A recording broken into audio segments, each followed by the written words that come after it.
7ကရောက်တယ်အဲ့ဒီအချိန်မှာအကြောင်းမျိုးပြောကြောက်ကျွန်မဒီမှာနေခဲ့ရတယ်ပေါ့နော်အဲ့လိုနေခဲ့ရတဲ့အချိန်မှာကျွန်မအဖိုးကြီးမရှိဘူးကျွန်မတယောက်တည်းဒုက္ခတွေရောက်တယ်ပေါ့နော်အဲ့ဒုက္ခတွေရောက်တဲ့အချိန်မှာကျွန်မအားကိုးစရာဆိုလို့ဖရားပဲရှိတယ်နောက်ပြီးတော့ဖခင်ကကျမတို့အတွက်အကောင်းဆုံးပြင်ဆင်ထားပေးတယ်ဒီနေ့ဒီအချိန်မှာကျမတို့ဒီနေရာကိုရောက်လာတယ်ဆိုတာဖခင်မှာအကြံစီရှိလို့ပဲဘယ်လိုပဲဖြစ်ကျမဖခင်ကိုသူပဲကျေးဇူးတင်တယ်ကျမဒီသချင်းလေးကိုဆိုမဲ့ခါမှာဒီသချင်းကကျမတို့အရန်ကိုခွန်အားရတဲ့သချင်းလေးတစ်ပုဒ်ဖြစ်တယ်ကျမဒုက္ခရောက်နေတဲ့အချိန်မှာကျမအမှားယွင်းနေလုပ်ခဲ့တဲ့အချိန်တွေမှာဖခင်သခင်ကိုကျွန်မဒူးထောင်ပြီးတော့ကျွန်မရဲ့ဆုတောင်းတဲ့နာညောင်းတော့မှာကျွန်မပြုတ်မှုခဲ့တဲ့အပြစ်တွေအားလုံးကိုခွင့်လွှတ်ပေးတော်မူပါအဲ့အတွက်ကြောင့်ကျွန်မဒီသချင်းလေးနဲ့ဖခင်သခင်ကိုချီးမွမ်းချင်ပါတယ်သချင်းလေးရဲ့ခေါင်းစဉ်ကတော့ခုနာခွင့်ပေးပါအောင်သခင်လို့မြည်ရပါတယ်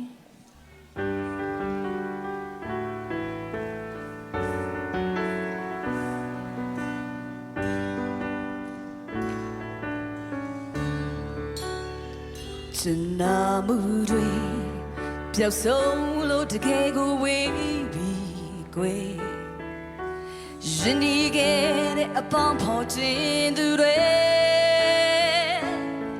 စွန့်သွားလို့နောက်ချမ်းရှိ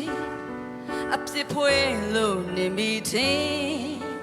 ဆုံးရှုံးခြင်းသာတရားတွေဖြစ်နေနာချင်မှုတွေဒီနှလုံးသားကိုသာကျွမ်းလောင်စေ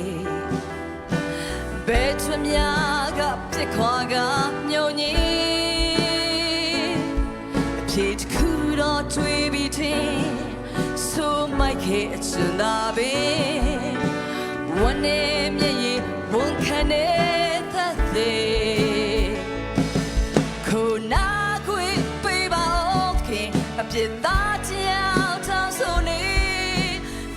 ချွေလို့နဲ့သခင်ရင်ခွေမှာထွဲပွေထားစီချွေမိုက်ပြနေအောင်နေတာဒူးတောင်မျောကိုလျက်ပါတသက်တာလုံးကိုတော့လက်အနန္တာ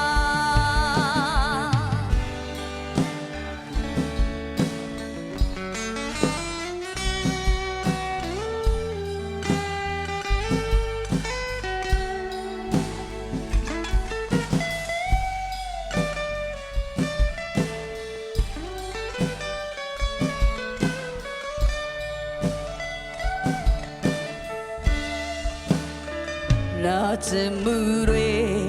ဒီနှလုံးသားကိုသာကျွမ်းလောင်စေဘယ်တွေ့များကပြစ်ခွာကညုံညင်အဖြစ်တစ်ခုတော့တွေ့ပြီးတဲ့ဆိုမိုက်ခဲ့အချင်သာပဲဝမ်းနဲ့မျက်ရည်ဝန်ခံနေတဲ့သေးခုနာခွေပေးပါဦးခင်အပြစ်သားတယောက်တောင်းဆိုနေနှွေးချွေလို့နဲ့သခင်ရင်ခွေမှာထွဲပွေထားစီချင်းမိုက်ပြနေအောင်နေတာဒူးထောင်မျောကိုလျက်ပါတသက်တာလုံးကိုတော့လဲအနန္တာခုနာခွေပေးပါဦးခင်အပြစ်သားတယောက်တောင်းဆိုနေနှွေးချွေလို့နဲ့သခင်ရင်ခွေမှာထွဲပွေထားစီချင်းမိုက်ပြနေအောင်နေတာဒူးထောင်မျောကိုလျက်ပါတသက်တာလုံးကိုတော့လဲအနန္တာမိုက်ပြနေအောင်နေတာဒူးထောင်မျောကိုလျက်ပါတသက်တာလုံးကိုတော့လဲအနန္တာ